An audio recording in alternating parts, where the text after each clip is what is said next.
ঈদের পরের দিন, একেবারে ঈদের পরের দিন যারা এই মাহফিলের আয়োজন করেছেন তাদেরকে ধন্যবাদ দিলেও আমরা তাদের কৃতজ্ঞতা আদায় করতে পারবো না। ইন্নাল্লাহু আলা কুল্লি শাইইন কাদির, সর্বময় ক্ষমতার মালিক আল্লাহর নবী ৩১৩ জন নিয়ে জিহাদের ময়দানে রওনা শুরু করলেন। মাত্র কতজন? ১০০০ কাফেরের বিরুদ্ধে।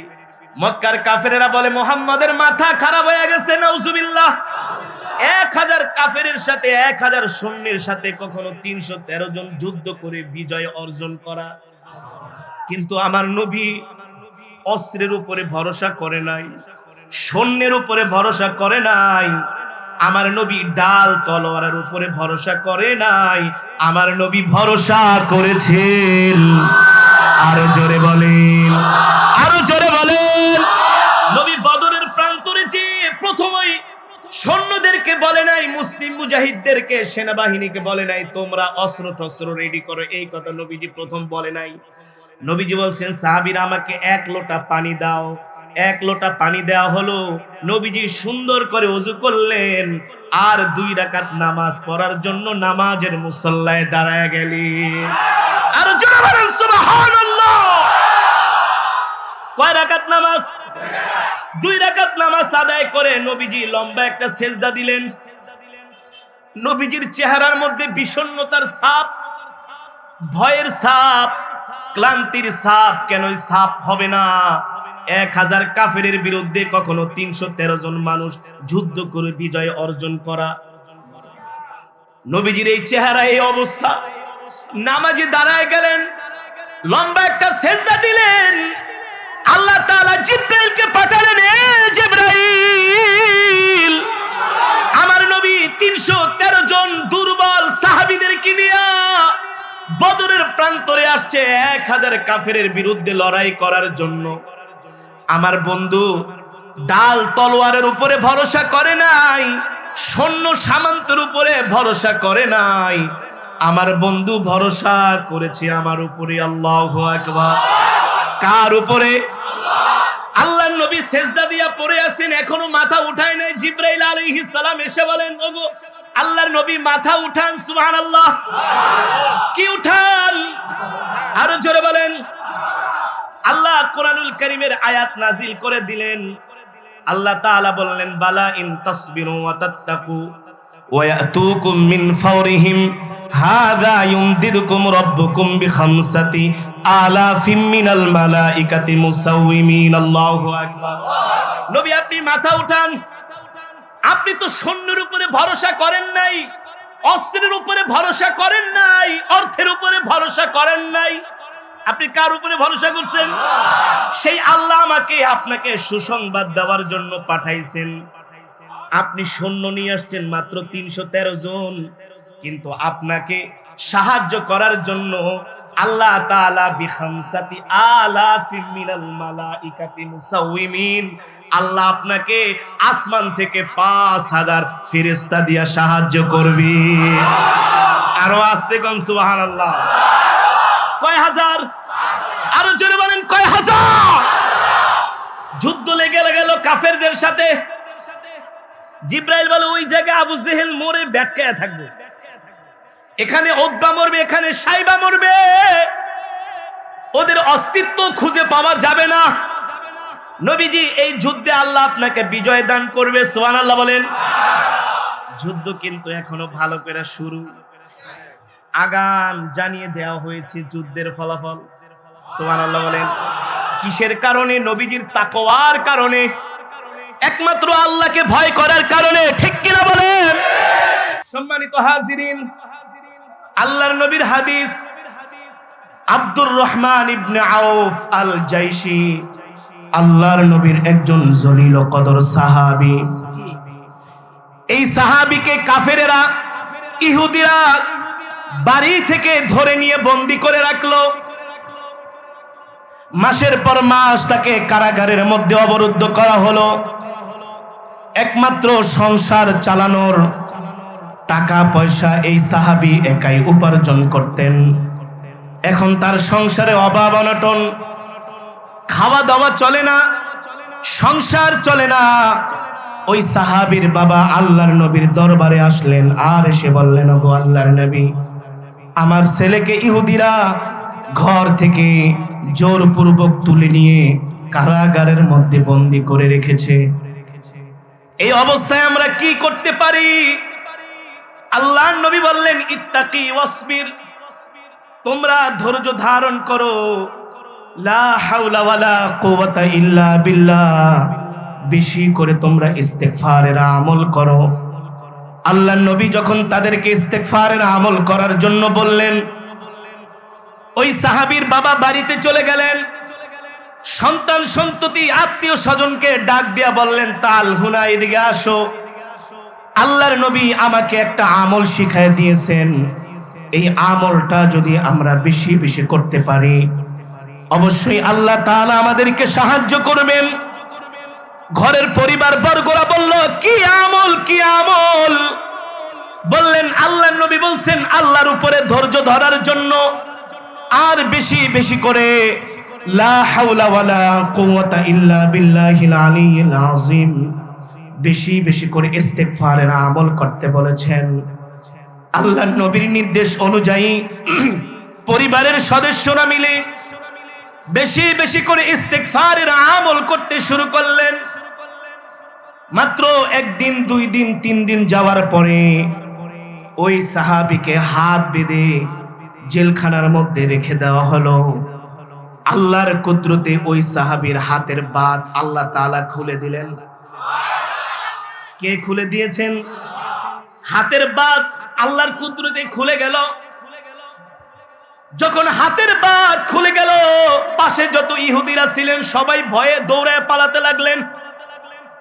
যার হাতের বাঁধ এমনি এমনি খুলে যায়, কেউ খুলে না, নিশ্চয় এর মধ্যে কোনো কারণ আছে, কোনো কারিশমা আছে, ঠিক কিনা বলেন? এক ইহুদি আর এক ইহুদিকে বললেন, এই ধারে কাছে কেউ থেকো না, জীবন যদি বাঁচাইতে চাও চলো এখান থেকে পালাই। কারণ তার হাতের বাঁধ যেহেতু এমনি এমনি খুলে গিয়েছে, নিশ্চয় তার মধ্যে বড় কিছু আছে। যদি আমরা এখনো না পালাই তার হাত থেকে আমরা কেউ বাঁচতে পারবো না। এই কথা বলে তাকে ছেড়ে ইহুদিরা ভয়ে পালায় গেলেন। ওই জেলখানার পাশে একটা বকরির খামার ছিল, পাল ছিল। সেই পালের মধ্যে 300 বকরি ছিল। কয়শো বকরি? ওই সাহাবী তাকায় দেখলেন কোনো মানুষ নাই, সব ইহুদিরা ভয়ে পালায় গেছে। ওই সাহাবীও এই সুযোগে 300 বকরি নিয়ে বাড়িতে হাজির হয়ে গেল। আর জোরে বলেন সুবহানাল্লাহ। আব্দুর রহমান ইবনে আউফ আল জাইশির বাবা আল্লাহর নবীর দরবারে গেলেন, ওগো নবীজি এই ঘটনা বলে, হ্যাঁ তোমরা ইস্তেগফার করার কারণে আল্লাহ তাআলা তোমাদেরকে সাহায্য করেছেন। আল্লাহু আকবার। ওই সাহাবীর বাবা বললেন, ওগো আল্লাহর নবী, বুঝলাম ইস্তেগফার করার কারণে আল্লাহর কুদরতে হাতের বাঁধ খুলে গেছে, কিন্তু আমার ছেলে ইহুদিদের 400 বকরি নিয়ে আসছে, বলে ইস্তেগফার করার কারণে এই 400 বকরি আল্লাহ তাআলা তোমাদেরকে রিজিক হিসাবে দিয়েছেন। সুবহানাল্লাহ। হাতের বাঁধও খুলে গেল, সাথে সাথে 400 বকরিও পেল, ঠিক কিনা বলেন? কাকে ভয় করার কারণে? আরো জোরে বলেন, কাকে ভয় করার কারণে? ওই সাহাবীকে উদ্দেশ্য করে আল্লাহ তাআলা কোরআনের একটা আয়াত নাজিল করলেন, ওয়ামান ইয়াত্তাকিল্লাহা ইয়াজআল লাহু মাখরাজা ওয়া ইয়ারযুকহু মিন হাইসু লা ইয়াহতাসিব। আল্লাহ বলে, নবী দুনিয়ার মানুষদেরকে বলে দেন, যারা আল্লাহকে ভয় করবে, আল্লাহকে ভালোবাসবে, আল্লাহকে ভয় করে চলবে, আল্লাহ তাআলা তাদের জন্য এমন জায়গা থেকে রিজিকের ফয়সালা করবে যা তারা কোনোদিন কল্পনাও করতে পারে না, কল্পনাও করতে পারে না। আল্লাহু আকবার। এই কারণে ভয় করতে হবে কাকে? আল্লাহকে। সেই মাওলায় পাক একটি মাস সিয়াম সাধনা করার পরে ঈদের নামাজের ঈদের পরের দিন, একেবারে ঈদের পরের দিন যারা এই মাহফিলের আয়োজন করেছেন তাদেরকে ধন্যবাদ দিলেও আমরা তাদের কৃতজ্ঞতা আদায় করতে পারবো না। কেন আমি বলবো, একটি মাস রোজা রাখার পরে আমার হৃদয় এতটা ভারাক্রান্ত, এতটা হৃদয়টা বিধ্বস্ত, মনের মধ্যে এত কষ্ট, বিশ্বাস করেন, আজকের যারা এই মাহফিলের আয়োজন করেছে তাদের কৃতজ্ঞতা, তাদেরকে ধন্যবাদ দিলেও শেষ হবে না, তাদের শুকরিয়া আদায় হবে না। তার কারণ হলো আপনারা এই অজপাড়া গায়ে এখানে ঈদগাহে বসে বসে কোরআনের মাহফিল শুনছেন, কোরআনের তেলাওয়াত শুনছেন। আবার এই সময়ে কিছু নামধারী মুশরিক গুজায়া পুরুষদেরকে দেখানোর জন্য নিচে, এটি আসলে মুত্তাকিন না, এগুলা ভণ্ড ভণ্ড ভণ্ড, ঠিক কিনা বলেন? সম্মানিত হাজিরিন, আল্লাহ রাব্বুল আলামিন কোরআনের মধ্যে সে কথাই বলেছেন, ইয়া আইয়ুহাল্লাযীনা আমানুত্তাকুল্লাহ হাক্কা তুকাতিহি ওয়া লা তামুতুন্না ইল্লা ওয়া আনতুম মুসলিমুন। আল্লাহু আকবার। আল্লাহ তাআলা বলেন, নবী দুনিয়ার মানুষদেরকে বলে দেন, ঈমানদারদেরকে বলে দেন, তারা যাতে ভয় করে কাকে? ইত্তাকুল্লাহ, কাকে ভয় করবে?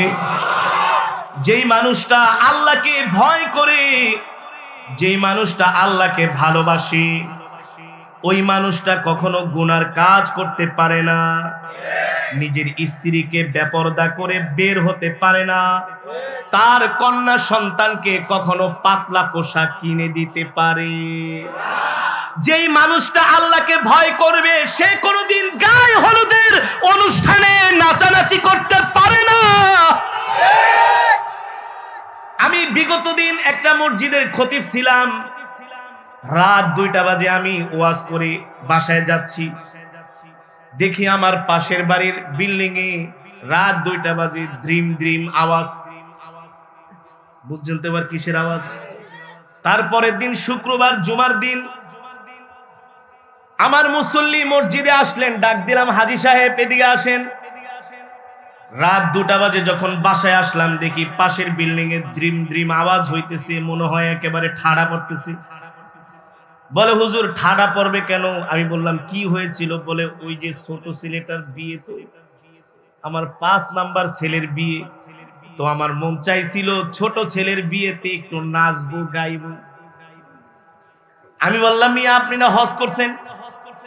বলে, হুজুর কিছু মনে করেন না, নিজের একটু শখ ছিল, আল্লাহ ছিল, ছোট ছেলেটার বিয়েটাতে একটু নাচবো। আমি বললাম, হাজী সাহেব হজও করলেন, দাড়িও রাখছেন, আবার দাড়িতে মেহেদিও লাগাইছেন, আবার মসজিদে আইসা প্রথম কাতারেও বসেন। হাজী সাহেব আপনার বিবেকের কাছে আমি প্রশ্ন করলাম, গান বাজনা ইসলামে জায়েজ আছে কিনা? চুপ করে আছে।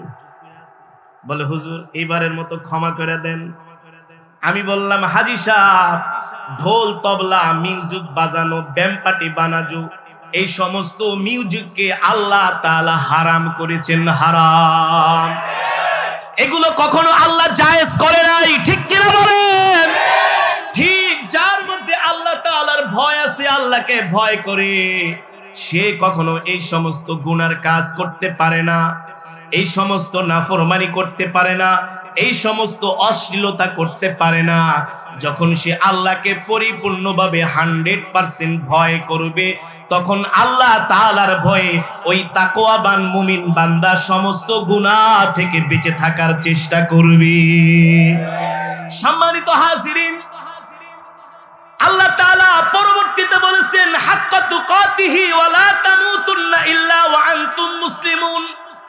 আল্লাহ বলছেন, তোমরা মুসলমান না হয়ে মরো না। তাহলে বলতে পারেন, হুজুর নবী ভরসা করেছেন, আরো জোরে বলেন, আরো জোরে বলেন। নবী বদরের প্রান্তরে যে প্রথমেই সৈন্যদেরকে বলে নাই, মুসলিম মুজাহিদদেরকে, সেনাবাহিনীকে বলে নাই তোমরা অস্ত্র টস্ত্র রেডি করো, এই কথা নবীজি প্রথম বলে নাই। নবীজি বলছেন, সাহাবীরা আমাকে 1 লোটা পানি দাও। 1 লোটা পানি দেওয়া হলো, নবীজি সুন্দর করে ওযু করলেন, আর 2 রাকাত নামাজ পড়ার জন্য নামাজের মুসল্লায় দাঁড়ায় গেলেন। আর জোরে বলেন সুবহানাল্লাহ। কয় রাকাত নামাজ? 2 রাকাত নামাজ আদায় করে নবীজি লম্বা একটা সেজদা দিলেন। নবীজির চেহারার মধ্যে বিষণ্ণতার ছাপ, ভয়ের ছাপ, ক্লান্তির ছাপ। কেন ছাপ হবে না? 1000 কাফেরের বিরুদ্ধে কখনো 313 জন মানুষ যুদ্ধ করে বিজয় অর্জন করা। নবীজির এই চেহারা, এই অবস্থা, নামাজে দাঁড়ায় গেলেন, লম্বা একটা সেজদা দিলেন। আল্লাহ তাআলা জিবরাইলকে পাঠালেন, এ জিবরাইল, আমার নবী 313 জন দুর্বল সাহাবীদেরকে নিয়ে বদরের প্রান্তরে আসছে 1000 কাফেরের বিরুদ্ধে লড়াই করার জন্য। আমার বন্ধু ডাল তলোয়ারের উপরে ভরসা করে নাই, সৈন্য সামন্তের উপরে ভরসা করে নাই, আমার বন্ধু ভরসা করেছে আমার উপরে। আল্লাহু আকবার। কার উপরে? আল্লাহর নবী সেজদা দিয়া পড়ে আছেন, এখনো মাথা উঠায় নাই। জিবরাইল আলাইহিস সালাম এসে বলেন, ওগো আল্লাহর নবী মাথা উঠান। সুবহানাল্লাহ। কি উঠান? আরো জোরে বলেন। আল্লাহ কোরআনুল কারীমের আয়াত নাজিল করে দিলেন। আল্লাহ তাআলা বললেন, বালা ইন তাসবিরু ওয়া তাত্তাকু ওয়া ইয়াতুকুম মিন ফাওরিহিম হাযা ইউমদিদুকুম রাব্বুকুম বিখামসাতি আলাফিম মিনাল মালাইকাতি মুসাউমিন। আল্লাহু আকবার। নবী আপনি মাথা উঠান। আপনি তো সৈন্যের উপরে ভরসা করেন নাই, অস্ত্রের উপরে ভরসা করেন নাই, অর্থের উপরে ভরসা করেন নাই। আপনি কার উপরে ভরসা করছেন? সেই আল্লাহ আমাকে আপনাকে সুসংবাদ দেওয়ার জন্য পাঠাইছেন। আপনি সৈন্য নিয়ে আসছেন মাত্র 313 জন, কিন্তু আপনাকে সাহায্য করার জন্য আল্লাহ তাআলা বিখামসাতি আলাফিম মিনাল মালাইকাতি মুসাউমিন, আল্লাহ আপনাকে আসমান থেকে 5000 ফেরেশতা দিয়া সাহায্য করবে। আরো আস্তে কোন সুবহানাল্লাহ। কয় হাজার? আরো জোরে বলেন, কয় হাজার? যুদ্ধ লেগে গেল কাফেরদের সাথে। জিবরাইল বলে, ওই জায়গায় আবু জেহেল মরে ব্যাটকায়া থাকবে, এখানে উতবা মরবে, এখানে সাইবা মরবে, ওদের অস্তিত্ব খুঁজে পাওয়া যাবে না। নবীজি এই যুদ্ধে আল্লাহ আপনাকে বিজয় দান করবে। সুবহানাল্লাহ বলেন। যুদ্ধ কিন্তু এখনো ভালো করে শুরু, আগাম জানিয়ে দেওয়া হয়েছে যুদ্ধের ফলাফল। সুবহানাল্লাহ বলেন। কিসের কারণে? নবীজির তাকওয়ার কারণে, একমাত্র আল্লাহকে ভয় করার কারণে। ঠিক কিনা বলেন? আমি যে নামাজ পড়ব, মক্কার কাফেরা বলে, মুহাম্মদ তোমার মতো একটা গরিব ফকির মানুষ বাইতুল্লাহর ভিতরে যায় নামাজ পড়বা, যাও, বাইতুল্লাহ চাবি দেওয়া হবে না। আমার নবীকে অবজ্ঞা করলেন, ইনসাল করলেন। নবীজি কষ্ট পেয়েছে না? সাথে ছিলেন সাইয়েদনা হযরত আবু বকর, হযরত ওমর, হযরত ওসমান, হযরত আলী, এমন জলিল কদর বড় বড় সাহাবীরা, তাদের চোখে পানি চলে আসছে যে কাবার মালিক আমরা, আমাদেরকে বাইতুল্লাহর চাবি দেয় না। নবীজি সাহাবীদের অবস্থা দেখে নবীজি অনেক কষ্ট পেলেন। আল্লাহ তাআলা জিবরাইলকে পাঠাইছে, ওমা ইয়ানতিকু আনিল হাওয়া ইন হুয়া ইল্লা ওয়াহয়ু ইউহা। আমার নবী বানায়া বানায়া কোনো কথা বলে না, আল্লাহ আমার নবীকে যেটা বলান আমার নবী সেটা বলে। এই কারণে আমার নবীর কথা আল্লাহর কথা, আল্লাহর কথাই আমার নবীর কথা। এত কষ্ট পেলেন নবীজি আবু বকর ওমরকে ডাক দিয়ে বলে, এদিকে আসো, মন খারাপ করছো, কষ্ট পেও না, মন খারাপ করো না। আরে সেই দিন আর বেশি দূরে নয়, আমরা বাইতুল্লাহর চাবির মালিক হব, আমাদের কাছে থাকবে বাইতুল্লাহর চাবি। শুধু বাইতুল্লাহর চাবি না, মক্কার প্রেসিডেন্ট হব আমি। আবু বকর তুমি হবে চিফ অফ জাস্টিস, প্রধান বিচারপতি। আরো আস্তে কোন। ওমর তুমি হবে সেনাবাহিনীর প্রধান, ওগুলারে পিটায় লাল করে ফেলাইবা। এই কথা শোনার পরে মক্কার শেষ। আরে মোল্লারা শেষ হয় না, মাঝে মাঝে একটু দম ধরে আবার শুরু হয়। ঝড় আসার আগে আকাশ কিন্তু একেবারে ঘুমট থাকে, শান্ত থাকে। যখন শুরু হয় যে দিক দিয়া যায় মেচাকার করে ফেলে। ঠিক কিনা বলেন? সম্মানিত হাজিরিন, যাই হোক, আমি যেই কথাটা আপনাদেরকে বোঝানোর জন্য এতক্ষণ এত কথা বললাম, তার সার মর্ম হলো, আমরা যখন তাকওয়াবান পরহেজগার হয়ে যাব, তখন আমাদের রিজিকের মালিক, হায়াতের মালিক, সবকিছুর হেফাজত করবেন কে? এই উদাহরণটা দিয়ে আমি আমার বয়ান শেষ করব সম্মানিত হাজিরিন, আল্লাহর নবীর হাদিস, আব্দুর রহমান ইবনে আউফ আল জাইশি আল্লাহর নবীর একজন জলিল কদর সাহাবী। এই সাহাবীকে কাফেরেরা, ইহুদিরা বাড়ি থেকে ধরে নিয়ে বন্দী করে রাখলো। মাসের পর মাস তাকে কারাগারের মধ্যে অবরুদ্ধ করা হলো। একমাত্র সংসার চালানোর টাকা পয়সা এই সাহাবী একাই উপার্জন করতেন। এখন তার সংসারে অভাব অনটন, খাওয়া দাওয়া চলে না, সংসার চলে না। ওই সাহাবীর বাবা আল্লাহর নবীর দরবারে আসলেন আর এসে বললেন, ওগো আল্লাহর নবী, আমার ছেলেকে ইহুদিরা ঘর থেকে জোরপূর্বক তুলে নিয়ে কারাগারের মধ্যে বন্দী করে রেখেছে। এই অবস্থায় আমরা কি করতে পারি?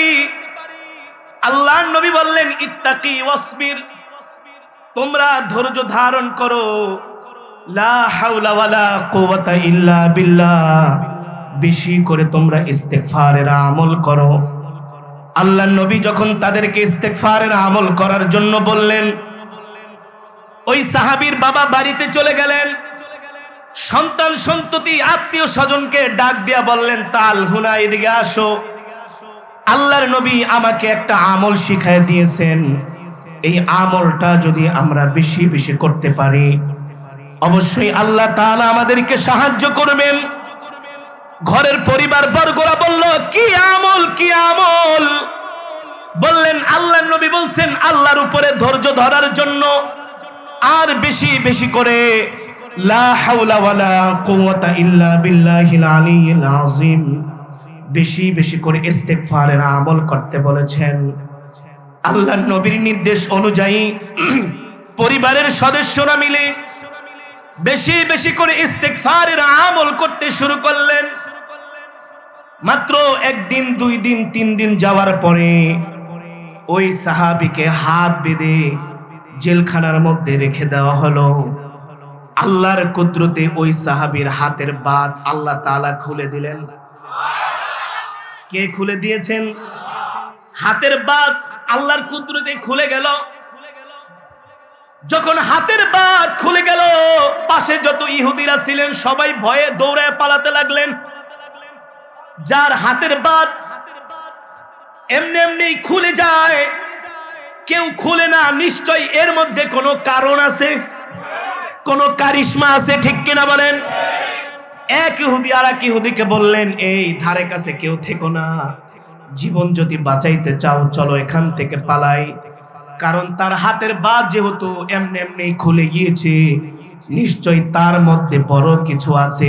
যদি আমরা এখনো না পালাই তার হাত থেকে আমরা কেউ বাঁচতে পারবো না। এই কথা বলে তাকে ছেড়ে ইহুদিরা ভয়ে পালায় গেলেন। ওই জেলখানার পাশে একটা বকরির খামার ছিল, পাল ছিল। সেই পালের মধ্যে 300 বকরি ছিল। কয়শো বকরি? ওই সাহাবী তাকায় দেখলেন কোনো মানুষ নাই, সব ইহুদিরা ভয়ে পালায় গেছে। ওই সাহাবীও এই সুযোগে 300 বকরি নিয়ে বাড়িতে হাজির হয়ে গেল। আর জোরে বলেন সুবহানাল্লাহ। আব্দুর রহমান ইবনে আউফ আল জাইশির বাবা আল্লাহর নবীর দরবারে গেলেন, ওগো নবীজি এই ঘটনা বলে, হ্যাঁ তোমরা ইস্তেগফার করার কারণে আল্লাহ তাআলা তোমাদেরকে সাহায্য করেছেন। আল্লাহু আকবার। ওই সাহাবীর বাবা বললেন, ওগো আল্লাহর নবী, বুঝলাম ইস্তেগফার করার কারণে আল্লাহর কুদরতে হাতের বাঁধ খুলে গেছে, কিন্তু আমার ছেলে ইহুদিদের 400 বকরি নিয়ে আসছে, বলে ইস্তেগফার করার কারণে এই 400 বকরি আল্লাহ তাআলা তোমাদেরকে রিজিক হিসাবে দিয়েছেন। সুবহানাল্লাহ। হাতের বাঁধও খুলে গেল, সাথে সাথে 400 বকরিও পেল। ঠিক কিনা বলেন? কাকে ভয় করার কারণে? আরো জোরে বলেন, কাকে ভয় করার কারণে? ওই সাহাবীকে উদ্দেশ্য করে আল্লাহ তাআলা কোরআনের একটা আয়াত নাজিল করলেন, ওমান ইয়াত্তাকিল্লাহা ইয়াজআল লাহু মাখরাজা ওয়া ইয়ারযুকহু মিন হাইসু লা ইয়াহতাসিব।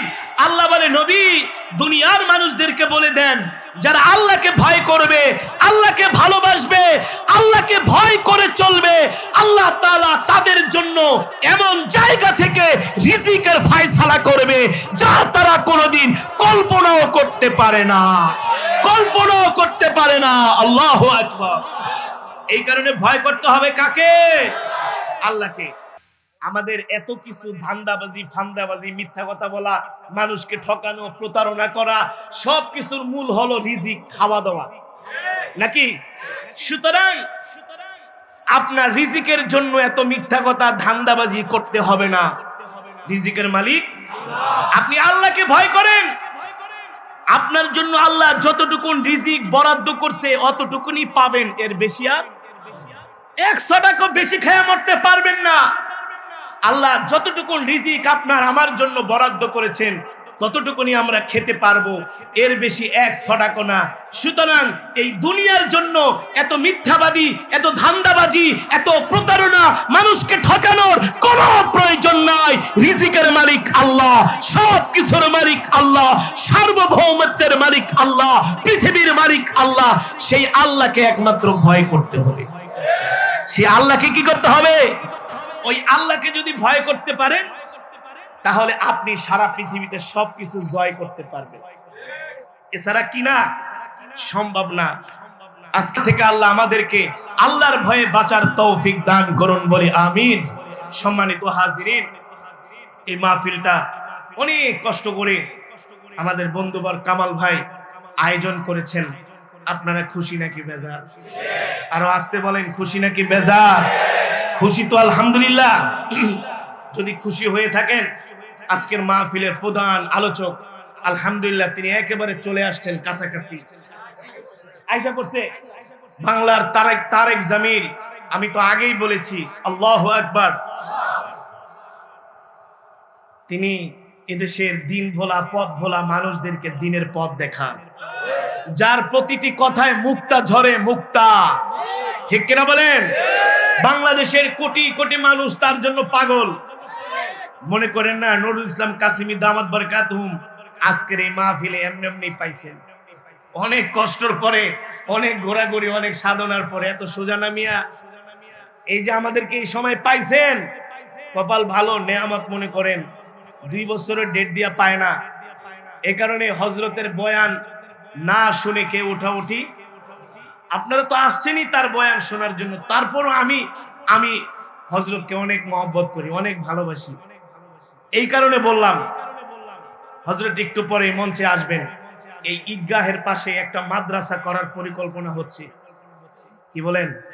কি বলেন? রাজি তো? একটা মাদ্রাসা হওয়া মানে কি এলাকার জন্য রহমত। এলাকার জন্য কি?